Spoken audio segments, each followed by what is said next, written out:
Welcome to Shadowed Tales Archive. Tonight's story is titled, Shadows Beneath the Summit. Let the shadows speak. Shadows Beneath the Summit. A tropical retreat in Cozumel full of sun bathing or scuba diving, kayaking with the whales, or skydiving in Nova Scotia. Or how about that eerie and highly illegal trip into the Paris catacombs, where Holloway paid the fine eagerly without batting an eyelash, almost as if he had the check ready to go beforehand? None of the above. This year, the eccentric CEO of global gaming conglomerate, Victor Holloway, chose the coldest, darkest, and most desolate landscape imaginable for his leadership conference and team-building seminar. Besides the locale, it was the same old thing. Two teams guided by Holloway with a series of lectures and dumb tasks. The only reason people came were to get in good with the boss and see the sights that would be woefully lacking this year. As always, it was all expenses paid, but that didn't make Clara Monroe feel any better about it. Nor, did that seem to matter to those others forced to go on the outing to Alaska's Mount McKinley. McKinley was president just before Roosevelt. The good one. Daniel Mercer lectured to himself and those designated to Red Team, which consisted of Clara, Daniel, and 4 other poor fools. Blue Team had it easy, as they didn't have a know-it-all like Daniel to keep them company. He got shot by an anarchist. Good thing, too, or we wouldn't have had old Teddy. You know, they should have named that mountain after Teddy or William Seward. After all, it was Seward that bought. For the love of God, Clara sighed as she laced her climbing boots, already longing for her high heels back in the hotel room. Just stop already. No one cares. The less you talk, the quicker these 3 days will go. Daniel ceased and peered down at the new global gaming conglomerate tablet in his hand, the GGC logo with a psychedelic colored palm tree next to it. Do you all think we'll have Wi-Fi signals up there?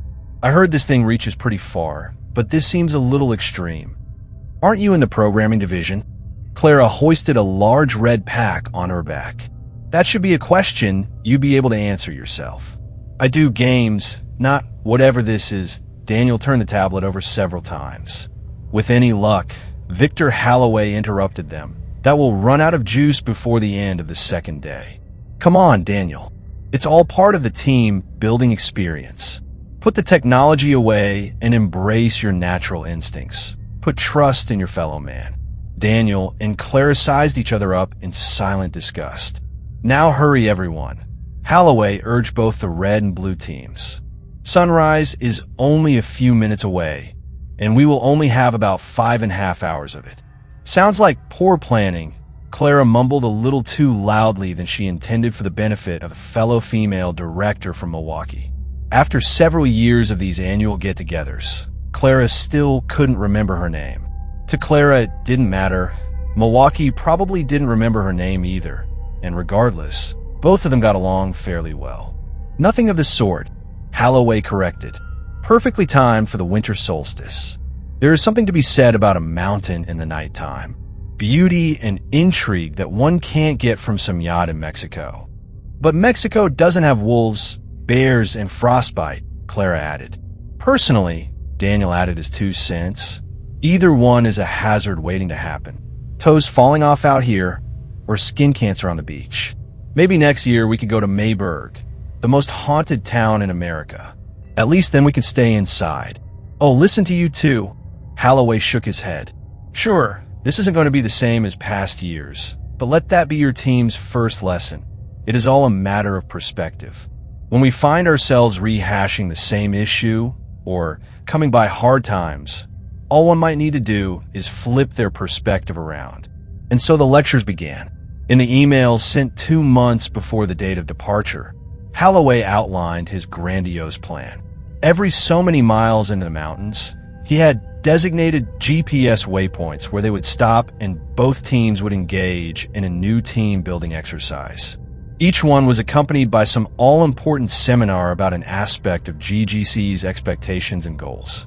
Usually Holloway got away with his unbearably cheesy rhetoric, but in the cold with snow past their shins, his employees were less than enthusiastic. Despite wearing gloves, Clara's manicured fingertips were already beginning to dry out and crack. The long treks between waypoints proved that progressing up the mountain was strenuous and more difficult than even Holloway seemed to expect. Now at waypoint 5, they had sloshed through the snow for 4 hours. Maybe we should take a 3-minute break before continuing. Holloway sat down on a snow-covered log as his breaths created white wisps in front of his face. Clara moaned and sank against a tree trunk, happy to be off her feet again. She tried connecting to the internet through her phone, but found the bars to be too low. "I've got a connection." Daniel offered his tablet. "What are you trying to look up? When is the snow going to melt?" She huffed facetiously. "Oh, that's not going to be for a while." Daniel did not catch her sarcasm, especially not until the blizzard is come and gone. "Blizzard?" Clara stood up and slapped the snow off herself. "What blizzard?" Daniel stared back at her meekly. "I told Holloway before we left. I thought that everyone knew." Before he could finish, Clara trudged through the snow as quickly as she could toward the eccentric CEO. "You all have done a beautiful job so far. If only Red Team could garner so much enthusiasm for..." Holloway paused when he saw Clara approach. "Clara, what may I do for you?" "A blizzard." Clara crossed her arms and tucked her numbed fingers into her armpits. "And you knew?" Now, Holloway gave a weak grin. "I know how it sounds, but it's only a little storm and won't be coming around till about midnight. By then we'll already be tucked in..." "A little storm?" A balding man on blue team groaned as others approached to listen in. "There's no such thing as a little storm. It's not that bad," Holloway reassured. "I checked the weather reports beforehand, and..." "How about we go back down a mountain now, while we still have daylight?" Clara raised a hand. "Who's with me?" "All right." Holloway gave in after several persons on both teams nodded in agreement with the upstart. "How about this? I can't force you all to stay given the conditions. But if you do, then I'll add to your Christmas bonus. I can take the group back that doesn't want to stay." Daniel entered the conversation late, still wielding his tablet. "I've been setting up GPS waypoints every 50 feet or so. We could follow them back like a trail of breadcrumbs." "Hey," a short redhead from corporate asked. "I want to hear more about the bonuses." Holloway stood up straight. "Let's say 3,000 for everyone who stays. An extra 500 if you try to have a little fun while you're here too." Seeing that the tide turned against her, Clara threw up her hands. "Are you people seriously going to go along with this? Do you know how cold it will get?" Some people shifted their weight, unwilling to give up the promised gifts. Holloway sensed this and added, "I guess we better get moving before the storm gets here then. Just a couple more checkpoints, and I promise that we can tin up for the night and get fire started. How about it, teams?" Everyone except for Daniel and Clara relented. As everyone prepared to get on the move again, Daniel whispered to Clara, "You know, we can still head back." He said we could go. Considering her options, Clara realized that grinning and bearing it through the cold, she would be able to maintain sanity by sticking close to people she could get along with. However, if she departed, then it would be several hours of listening to Daniel drone on and on about topics of zero interest to her. Clara did not reply, but rather pushed past him and toward the front of their group. As twilight peaked hours later, their group stopped for the final team exercise of the day. Like most of Victor Holloway's group activities, this too was juvenile. Daniel and Clara had to participate as a duo in a trust exercise. Holloway tied a blindfold over her eyes and instructed Daniel to guide her around trees and drifts to grab a flag, then back again. The activity went more or less well for others, but Clara found following Daniel's verbal commands to be as painful as pulling teeth. "All right, turn." Daniel attempted a third time.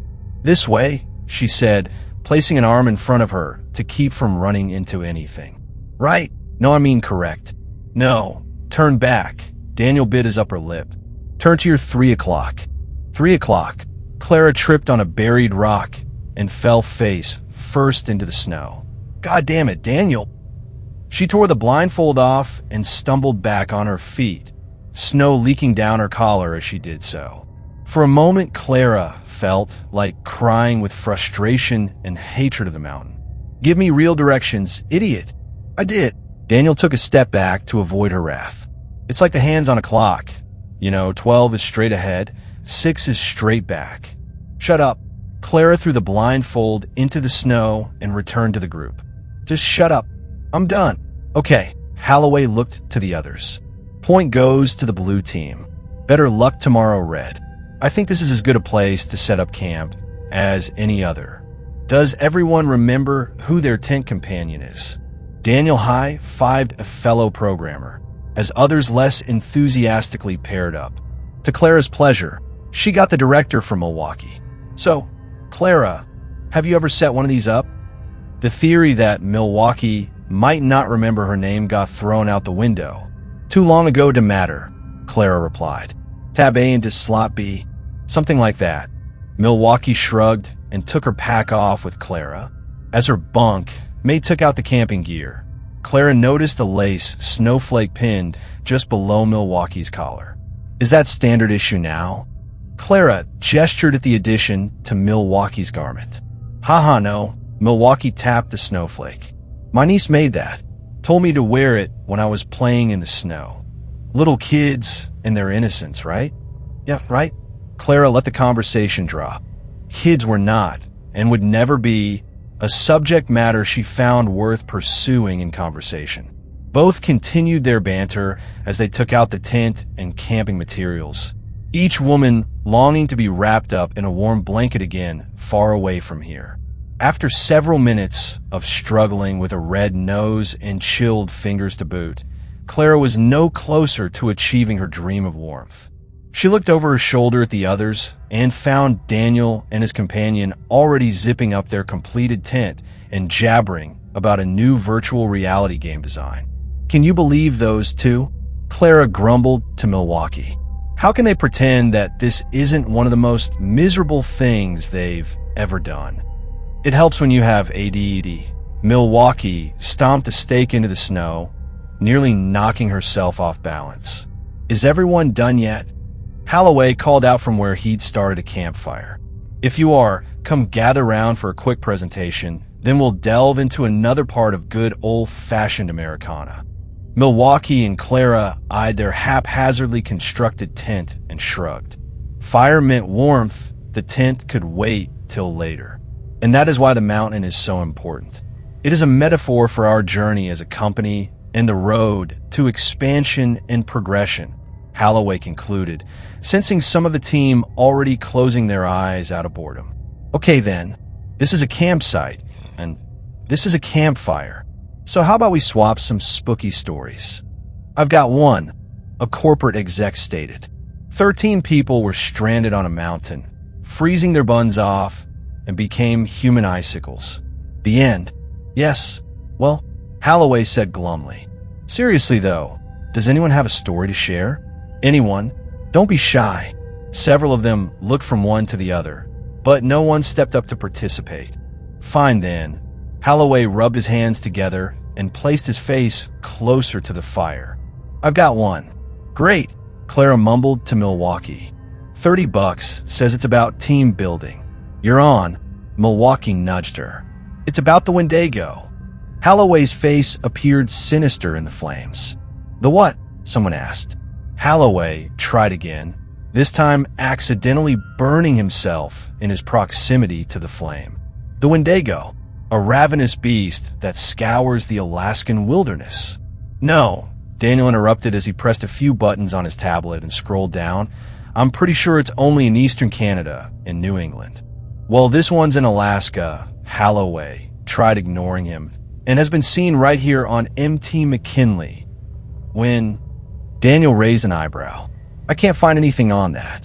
It doesn't matter when Holloway did his best not to break character, but now he began to crack. It only matters that it happened. Right here of all places. "It doesn't matter?" Daniel repeated. "Of course it matters. How am I supposed to verify the story if I don't have the details?" "You're not supposed to verify it, Daniel." Holloway sighed and tossed a stick into the fire. The twig crackled and popped as his voice took on a more exacerbated tone. Spooky stories aren't supposed to be true. They're supposed to be fun. Oh, Daniel put his tablet down, then whispered to the person on his right. How is something supposed to be fun if it isn't true? Moving on, Holloway ignored Daniel and proceeded uninterrupted. The Wendigo was once a man, a gold prospector, who got lost with his team up in the mountains. For weeks they tried shooting game or were trying to find their way back to civilization, but to no avail. The storms were too thick and the temperature was so cold that the triggers of their guns froze in place. All the men grew weak and weary with no food to comfort them. After a month, their skin pulled against their bones, causing them to look like haggard skeletons. Clara leaned against the trunk of a tree and closed her eyes, less than amused at Holloway's attempts to frighten them. An idea stirred in the prospector's mind. Holloway tried his best to look menacing in the flames, but for the most part failed. Not all of them were going to survive, he surmised, so it was only a matter of luring one away to fill his belly. So, when the sun went down, the prospector led one of the men away from the others and down a ridge.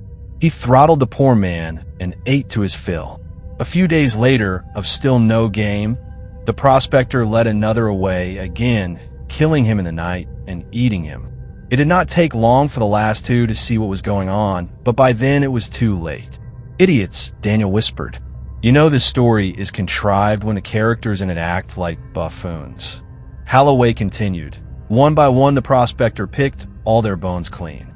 Shortly thereafter the snow began to thaw and the streams started to trickle. Birds and small animals returned, but the prospector could not stomach the taste of any of them. One day, he looked into a newly melting stream and saw his reflection for the first time. What once was a man was now a misshapen creature with glowing yellow eyes, razor-like fingernails, and skin so taut that it looked like dried leather. Native Americans gave him a name, the Wendigo. You mean a Wendigo? Daniel prodded the campfire's flames with a stick. I mean, there isn't just one. Like I said before, it's an old legend from out east. Some dumb pioneer tale to warn against cannibalizing. And there goes the punchline. Thanks again, Daniel. Holloway shook his head, then recomposed himself for the real conclusion to his story. And the Wendigo has eaten lost campers ever since. I don't get it, Daniel interjected. He was just a mortal, right? Why is he still living? I don't know magic. Holloway shrugged. It's just a story, Daniel. I made it up. It was just a campfire story, for fun. Oh, forget it. All right, everybody. I guess you all want to get some sleep. Holloway hung his head and flicked some snow into the fire, though I strongly suggest better attitudes in the morning. This trip could be a lot of fun if you just give a chance. Later that night, curled up in her sleeping bag, Clara dreamt of a continental breakfast in a hotel whose heater was turned all the way up. It comforted her to know that the trip was almost half over, and then it was back home again. A part of her wanted to feel sorry for Holloway, but at the same time, it was him who made these bad plans to begin with. Wind whipped through the pine trees as the blizzard picked up in speed. More than a few times, Clara heard a branch snap and come tumbling to the ground far off. In their tent, she and Milwaukee were shielded from most of the wind's icy cold blasts. Despite the howling of wind, sleep wasn't impossible to attain. Boom! Milwaukee and Clara sat bolt upright at the sound, like an explosion. Through the howls of the wind, a rumbling sound approached. The closer the rumbles got, the more their tent shook violently from side to side. What is that? Milwaukee's face drained of all color. I don't know.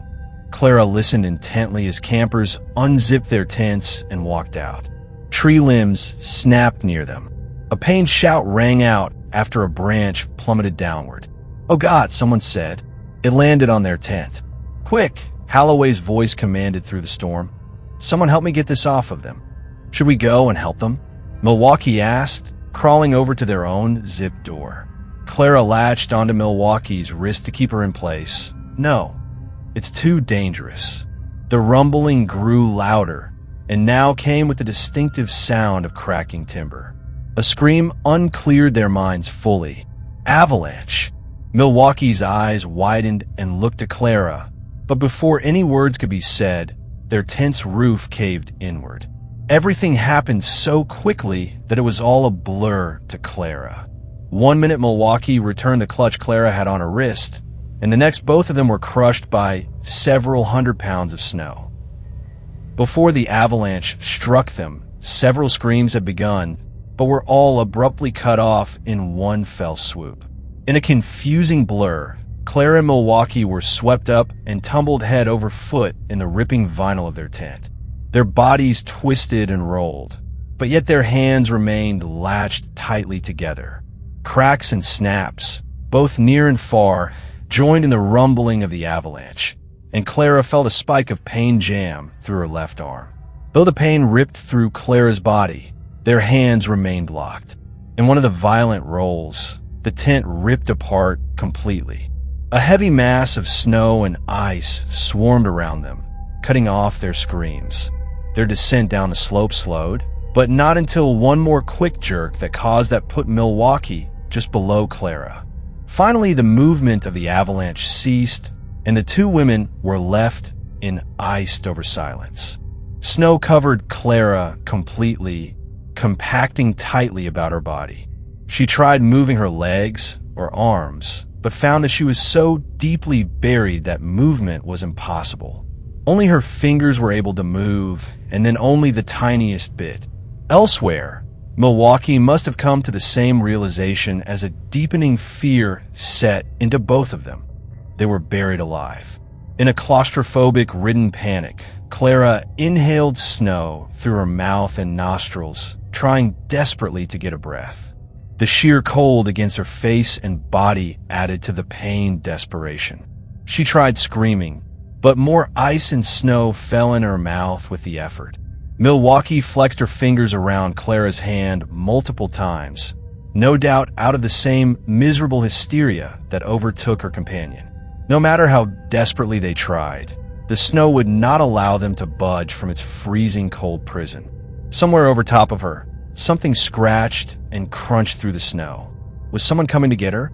Clara tried, crying out again, but whoever tore into the frozen ground seemed not to notice. As suddenly as it came, the sound disappeared. Tears streamed from Clara's eyes as her struggle to breath came to an end. Her breath grew shorter and shorter until her lungs realized there was no more oxygen to take in. Clara's heart raced as her throat and air passages locked up. Wide-eyed, Clara felt her body give in to suffocation. Things grew calm as the panic subsided along with her will to fight. Clara's body grew weak. This was it. This was how the story ended. Milwaukee's grip loosened for the first time until her quivering fingers became perfectly still. The weight of the snow crushed in on Clara's body, so she closed her eyes and waited for the inevitable. As she faded out of consciousness, a faint crunching came from above, followed by a relief of weight and pressure over her head. There was another sound. Someone spoke to her, but with snow in her ears, Clara couldn't make anything out. Still with her eyes shut, Clara felt like sleeping. Once upon a time, Clara thought she would fear death, but in the calm that followed her pain, she welcomed the peace. Her cheeks stung, but it didn't faze her. Then, there was an extreme sharp pain shooting through Clara's left arm. She screamed and came to. "Oh shit, I'm sorry." It was Daniel laying over her, his face a cut-up mess of blood and scrapes. "I've got to get you out, okay?" "Daniel? Daniel? What happened?" Clara's frozen eyes streamed ice-cold tears. What happened? Her frantic screams made him cringe, but Daniel fought through his own pain to free her body from the snow. When he freed Clara up to her belly, Daniel bid her to take hold of his arm with her good hand. Once they gripped each other tight, Daniel crawled backward, pulling her out the rest of the way.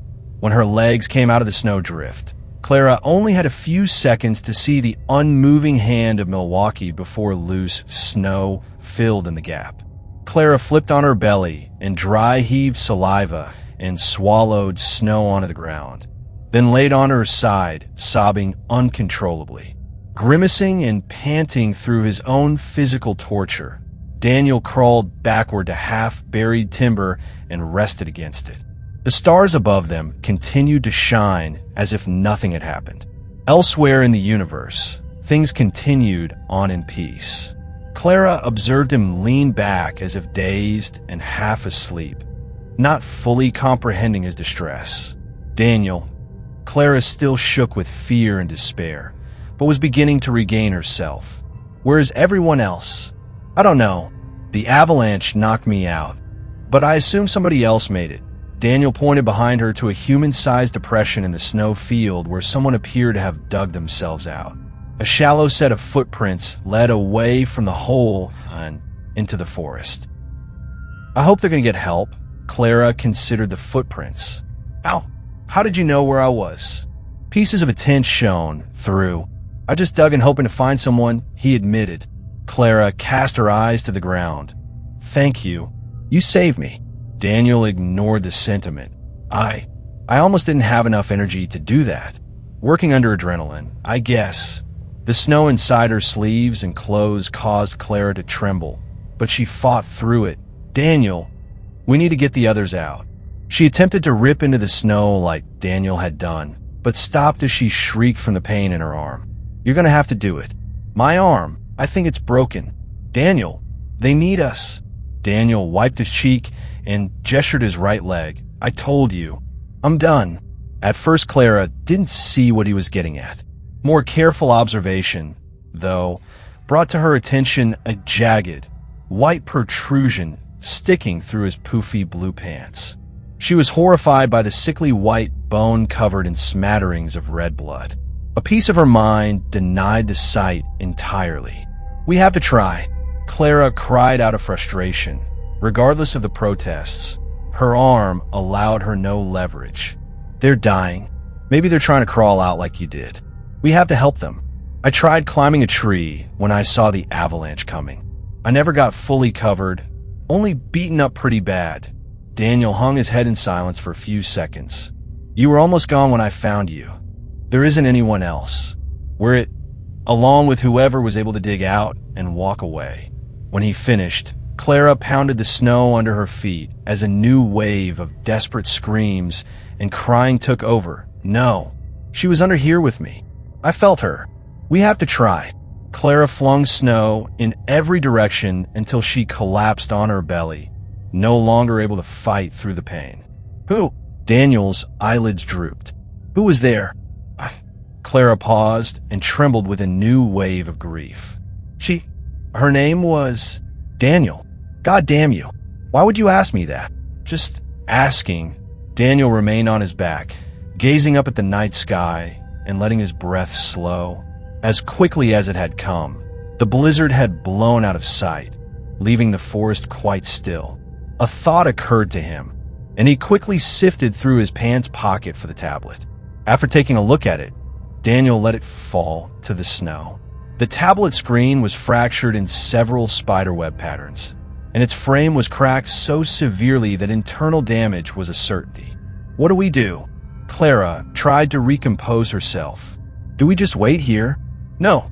Daniel shook his head from side to side. We have to find some sort of shelter, or get to civilization, or we're going to freeze to death. Well, what? She choked through sobs and shivers. How are we going to do that when you have only one leg? Do you think that you can support me if I leaned on you? Daniel slowly hoisted himself up, using the tree behind him for support. It'll still be hard, but it's the best way. Shouldn't we make a splint for your leg first?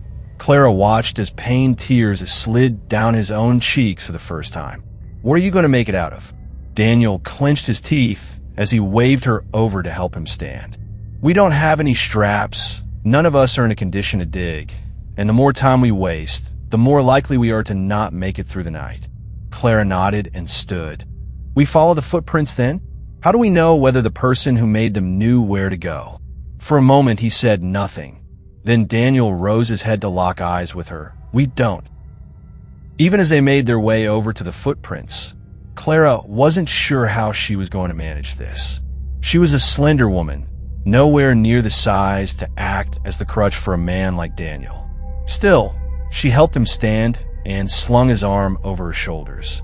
When he bore down on her, the additional weight caused her knees to bend in painful protest. A whimper escaped her lips as she trembled with the effort. Daniel slipped on the snow and nearly sent the both of them back onto the ground.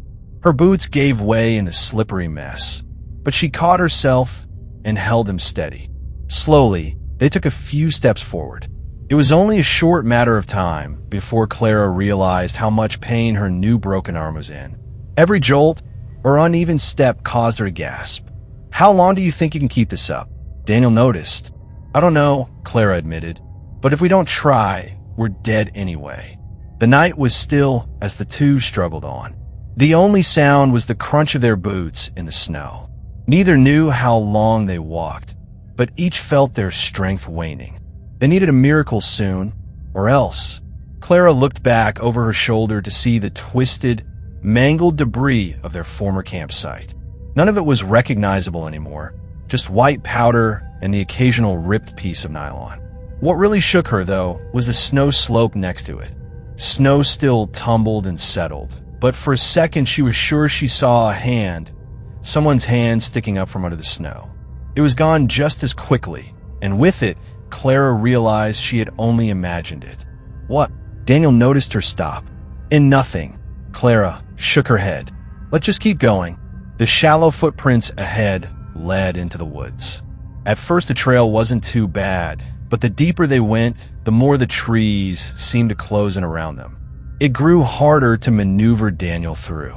Low-hanging branches scraped their heads and faces as they proceeded. Eventually Daniel sat down onto a fallen log, unable to continue. Clara nearly fell as the sudden movement jerked at her shoulder. "I can't," he huffed. "Just give me a few minutes." "We don't have a few minutes," Clara scolded him as she rubbed at her sore shoulder. "Clara," Daniel looked her in the eyes as tears mixed with the blood caked to his face. "I'm not going to make it. Just leave me here." "No," Clara immediately refused. "We have to keep going. Don't you see?" Daniel pressed. "You got a broken arm. I got a broken leg. One of us alone has a chance, but not if we stick together." Clara turned her back on him. "I'm not going to abandon you." "You might have to," he groaned. They sat in silence, only broken up by the sound of the trees creaking against the winter wind. At first Clara thought the sound was normal until she realized it was getting closer. A strange crunching, almost like footsteps, joined the noises around them. Her breath caught in her throat as she twisted her head around. She couldn't see anything in the dense trees, but she felt watched.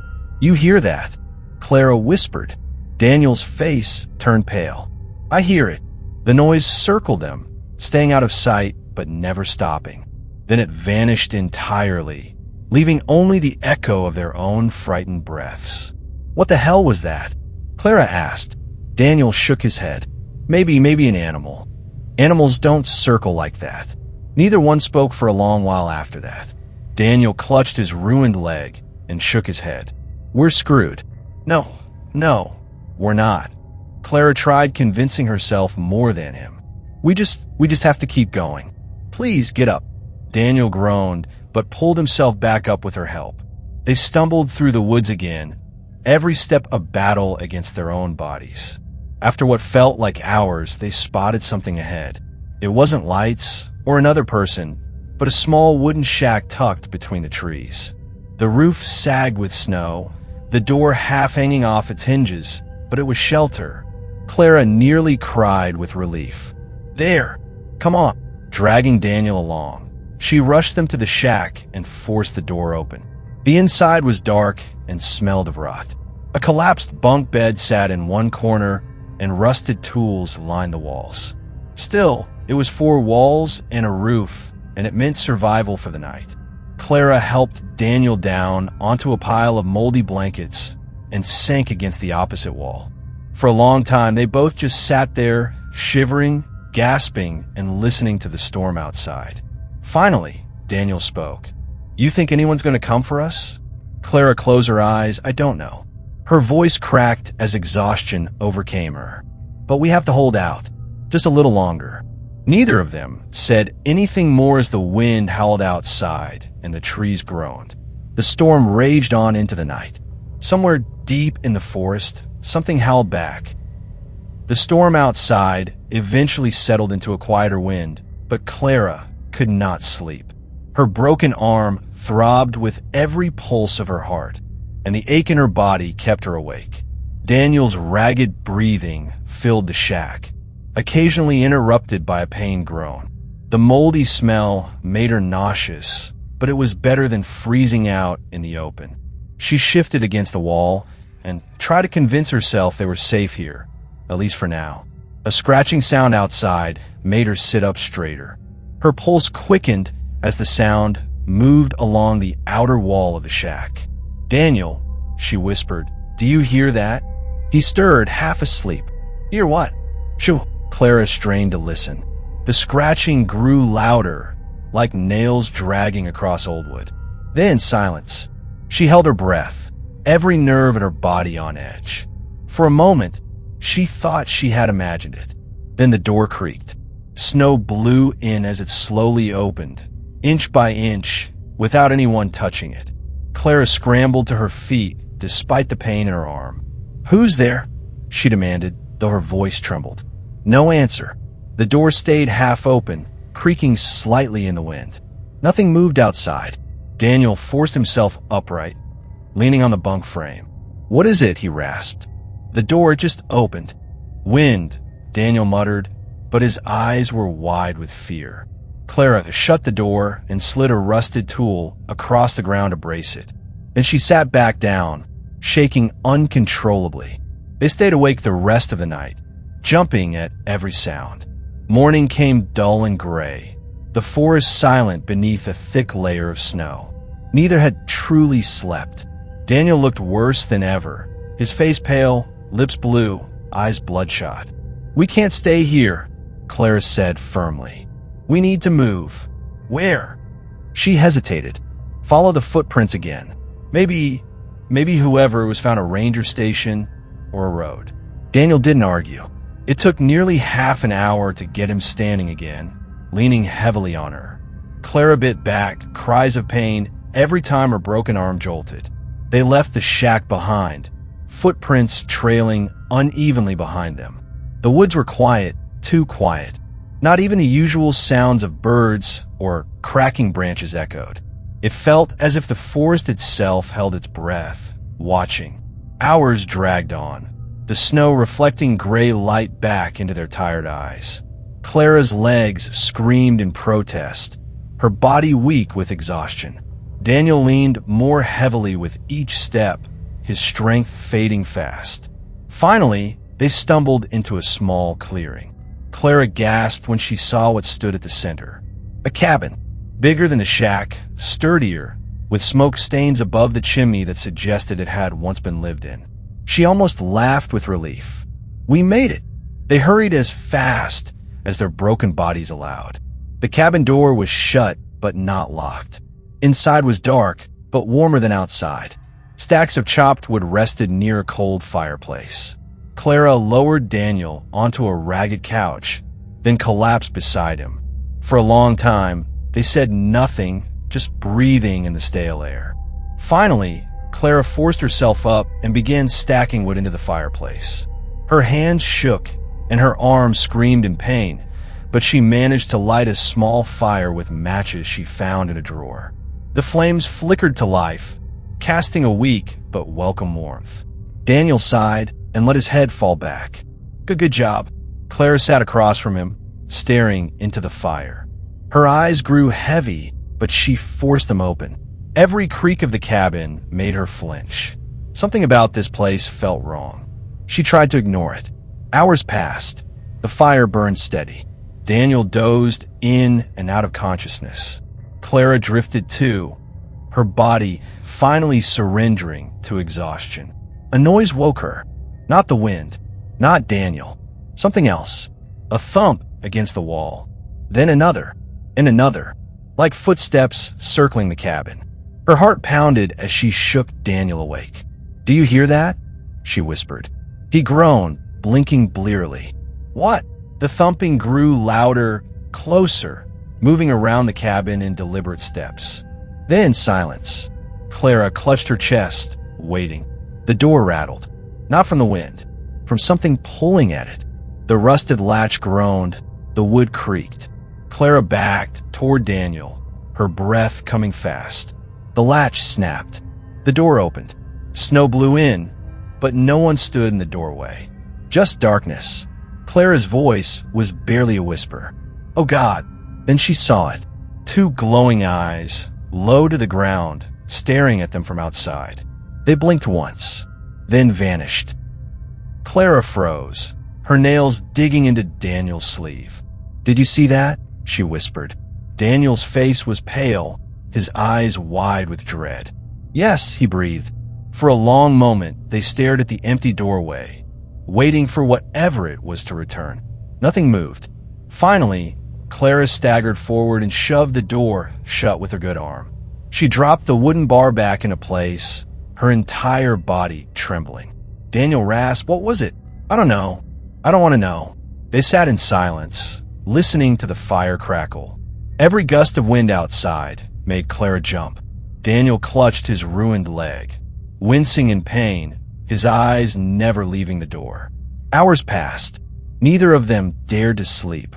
Morning came gray and heavy. Clara forced herself up and added more wood to the fire. Her body ached, her arm felt like it was on fire, but she pushed through. Daniel had grown weaker overnight. His lips were cracked, his skin pale. She searched the cabin desperately, opening drawers, rummaging through shelves. In one drawer she found old cans of food, long expired but still sealed. She pried one open and gagged at the smell. Still, she forced herself to eat a little, then fed Daniel. He chewed slowly, wincing but swallowed. Afterward, Clara sat against the wall, hugging her knees. The image of those glowing eyes haunted her every thought. By midday, Daniel was worse. His leg had swollen, the bone tearing further through the fabric of his pants. Clara did her best to clean it with scraps of cloth and melted snow, but she knew infection was setting in. He groaned, sweating despite the cold. "You're going to be okay," she whispered, though she didn't believe it. Daniel shook his head weakly. "Clara, you need to leave me." "No, you can still make it. Follow the tracks. Find help. If you stay here with me, you'll die too." I said no. She snapped, tears stinging her eyes. "I'm not leaving you." He closed his eyes, his chest rising and falling shallowly. Clara turned away, wiping her face with her sleeve. That night, the noises returned. The same heavy steps circling the cabin. The same scratching at the walls. Clara sat rigid by the fire, clutching a rusted knife she had found in the kitchen drawer. Daniel drifted in and out, barely conscious. Then came the voice, a whisper muffled through the walls. "Clara." Her blood ran cold. She turned her head slowly toward the door. "Clara, open the door." It was a man's voice. She recognized it. Her breath caught in her throat. "Victor," she whispered. Daniel stirred weakly. "What, who?" "Victor," she whispered again, louder this time. The voice outside repeated, clearer now. "Clara, it's me. Victor, open the door." Her heart twisted. Victor Holloway, her boss, her friend. He'd survived. He'd found them. She scrambled toward the door, fumbling at the latch. Daniel's voice rasped behind her, weak but sharp. Don't open it." She froze, her hand inches from the bar. "It's him," she insisted. "It's Victor." Daniel shook his head violently. No, it's not. Don't you see? It's a trick." The voice outside grew louder, urgent. "Clara, please, I'm hurt. Open the door, hurry." Her whole body trembled. It sounded exactly like him. Every inflection, every word. Tears welled in her eyes. "It's him. I know it's him." "Clara," Daniel croaked. If it really was Victor, he'd be screaming for help. Not whispering your name like that. Not like that. She turned back to the door. The voice called again. Closer now. "Clara, please." Her breath came in short gasps. She wanted to open it. Every part of her screamed to open it. but her hand wouldn't move. She staggered back, clutching her head. No, no. The whisper turned into a low growl. Then silence. Daniel collapsed back against the couch, exhausted. Clara dropped to her knees, sobbing quietly. Neither of them slept. When morning came, the tracks outside the cabin confirmed it. Not one person, but several. Large prints circling the cabin again and again. Some on two legs, some not. Clara stared at them until her vision blurred. She shut the door again, bolted it, and went back to Daniel. His condition had worsened. He burned with fever now, his body shaking with chills. Clara sat beside him, clutching his hand. "We'll make it," she whispered, though her voice was hollow. "We'll make it." But she didn't believe it anymore. Not at all. By the second night in the cabin, Clara was beyond exhaustion. Her body ached in every possible way, and her broken arm throbbed constantly. The firewood pile was dwindling. She dragged in more from outside, but each trip made her nerves rattle. Every second beyond the cabin walls felt like something was watching her. Daniel was slipping away. His fever burned hotter, his breath shallow and ragged. Sometimes he muttered nonsense. Other times he called out names of people who weren't there. Clara tried to comfort him, but the sound of his delirium only deepened her terror. That night, the voices returned. Not just one, several. They whispered through the cracks in the walls, the broken window frames, the chimney. "Clara, help us!" Clara opened the door. Some were men, some were women. One of them, Clara froze when she heard it, was Milwaukee. Her colleague, her friend. The voice outside was weak, trembling. "Clara, it's me. Please, you have to help me." Tears stung Clara's eyes as she sat rigid by the fire. Her fingernails dug into her palms. "No," she whispered to herself. "No, you're dead. I saw you. I know you're dead." The voice repeated, softer, more pitiful. "Clara, please." Her body shook violently. She pressed her hands over her ears, but it didn't stop the voices. They only grew louder. Daniel stirred, opening his eyes just enough to see her rocking in place. "It's them," he croaked. "They're trying to get in." "I can't," Clara sobbed. "I can't do this anymore." "Don't listen to them. They sound so real," she cried, her shoulders trembling. "They sound real." Daniel reached weakly for her, his hand barely brushing her arm. "They're not. They're not who you think they are." The whispers turned into laughter. Low, cruel, echoing laughter that slid under the door and coiled around her mind. Clara screamed and hurled a piece of firewood at the door. "Leave me alone." The laughter stopped instantly. Silence filled the cabin. Only the crackle of the fire remained. Clara collapsed onto her knees, sobbing uncontrollably. By morning, Daniel was barely conscious. His skin had turned a sickly gray, sweat dripping down his temple. Clara knelt beside him, brushing his hair back. "You have to hold on," she whispered. His lips moved, barely forming words. "What?" she asked, leaning closer. "Run," he breathed. "If you get the chance, run." "No," Clara said firmly, her tears dripping onto his chest. "I'm not leaving you. I told you I'm not." Daniel's eyes fluttered, closed again. Clara sat there, clutching his hand, until she drifted into a restless half-sleep. She woke to the sound of the door creaking. Her eyes snapped open. The bar had shifted. The door was slowly inching open, as though pushed from outside. Clara scrambled to her feet, clutching the rusted knife. The fire had burned low, shadows stretching across the cabin walls. The door creaked wider. Cold air rushed in. Clara's breath hitched as she raised the knife. A hand slid through the opening. Pale, long-fingered, its nails blackened and cracked. It groped blindly along the floorboards, searching. Clara screamed and kicked the door shut with all her strength. The bar slammed back into place. The hand was gone. Her chest heaved, her whole body shaking as she backed away. Daniel stirred faintly, moaning in confusion. Clara slid down the wall and buried her face in her knees, sobbing into the darkness. The next day passed in a blur. She didn't know when she was awake and when she was dreaming. Her hunger gnawed at her. Her arm burned. Her mind drifted in and out of reality. Every creak of the cabin made her twitch. Every gust of wind made her think the voices were coming back. Daniel no longer spoke. His chest rose and fell, but barely. Clara stayed beside him, whispering prayers she hadn't spoken since childhood. She didn't know who she was praying to anymore. That night, the firewood finally ran out. The cabin fell into darkness, save for the faint glow of dying embers.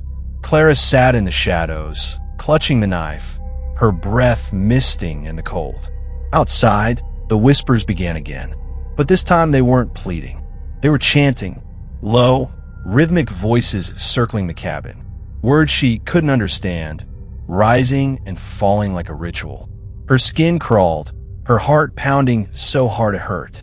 She pressed her hands to her ears, but the chanting only grew louder, vibrating through the walls, the floor, her bones. Daniel moaned weakly, his eyes fluttering. "Clara," he whispered. She crawled closer, clutching his hand. "I'm here," she said desperately. "I'm here." His eyes locked on hers, filled with fear. "They're coming," he breathed. Clara's blood turned to ice. The chanting outside grew louder still. Then it stopped. Total silence. Clara held her breath. Then, a knock. 3 sharp raps on the cabin door. Knock, knock, knock. Her scream caught in her throat. The knife shook in her hand. The silence after the knocking was worse than the sound itself. She waited. Minutes crawled by. Nothing. Finally, with tears streaming down her face, Clara whispered into the darkness, "Please just leave us alone." No answer came, but she knew it wasn't over. Not yet. The night dragged on endlessly. Clara sat in the cold dark, her knife clutched so tightly her knuckles turned white. Every creak of the cabin made her flinch. Every whisper of wind against the walls sent her pulse racing. Daniel no longer stirred. His chest rose and fell shallowly, but his skin was cold to the touch. Clara pressed her forehead to his, whispering through tears, "Don't leave me. Please don't leave me." Outside, the snow shifted. She heard it, soft crunching, like footsteps moving slowly around the cabin. Her breath caught. She strained to listen. The steps stopped directly outside the door. Then a voice. Cluck. Her blood froze. It was Victor's voice again. "Clara, it's me. Please open the door." She shook her head violently, pressing her hands over her ears. No, you're not him. You're not." The voice grew sharper, angrier. "Clara, open the door." She rocked back and forth, whispering frantically to herself. "It's not him, it's not him." The door rattled violently, the wooden bar groaning. Clara screamed and hurled the knife at the door. It clattered harmlessly to the floor. Then silence. She gasped for air, sobbing uncontrollably. The silence stretched on. Finally, her body gave out. She slumped against the wall, her eyes fluttering closed despite her terror. Clara awoke to daylight, streaming weakly through the cracks in the cabin walls. Her body was stiff, her arms swollen and throbbing. Daniel was still.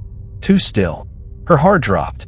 "No," she whispered, crawling closer. "Daniel, please." She pressed her ear to his chest. Nothing. Her tears spilled onto his lifeless skin. "No, please God, no." Her sobs echoed through the empty cabin. She clutched his hand, rocking back and forth in despair. She didn't know how long she stayed there. Minutes. Hours. Time had lost all meaning. Finally, she forced herself to let go. Her body trembled as she staggered to her feet. She had to keep moving. If she stayed here, she'd die too. She wiped her face, gathered what little strength remained, and pushed the cabin door open. The forest beyond was still, blanketed in endless white. She stepped outside, her boots sinking into the snow. The cold air bit into her lungs. But she kept moving. One step, then another. Each step was agony, but she pushed forward, leaving the cabin, and Daniel behind. Clara didn't know how long she walked. Her legs felt like lead. Her broken arms screamed with every movement, and her stomach gnawed with hunger. But she pressed on. The forest seemed endless. Everywhere she looked, the same trees, the same snow, the same silence. Until she saw it. A figure standing ahead in the distance. Her heart leapt. "Hey," she screamed, her voice hoarse. "Hey, help!" The figure didn't move. She stumbled closer, tears blurring her vision. "Please, help me." The figure grew clearer. Tall, broad-shouldered. Her breath caught. Victor. It was Victor. "Victor!" she cried, running toward him. "Oh my God, Victor!" But as she neared, her joy turned to horror. His face was pale, almost gray.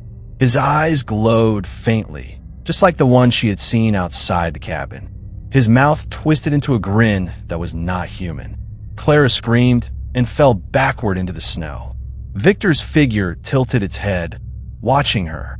Then more figures appeared behind him. Dozens. Men, women, all with the same glowing eyes. They stood silently, surrounding her. Clara scrambled backward, her breath coming in sharp sobs. "Stay away from me. Please stay away." The figures didn't move. They only watched. Then, slowly, they began to whisper. Her name, over and over. "Clara, Clara, Clara." Her scream tore through the frozen forest as the voices closed in from all directions. No one ever found the cabin. No one ever found Clara. The snow buried everything. Only the trees remained, silent witnesses to the horror that unfolded beneath their branches. And when the wind blew just right, it carried with it faint whispers, calling a name, over and over. "Clara, Clara." And that was tonight's tale from the Shadowed Tales archive. If it left a mark on your mind, if the silence feels heavier now, then the story did what it was meant to do. Don't forget to like, subscribe, and share the darkness. New stories are always on their way. Until then, keep the lights low and the doors locked.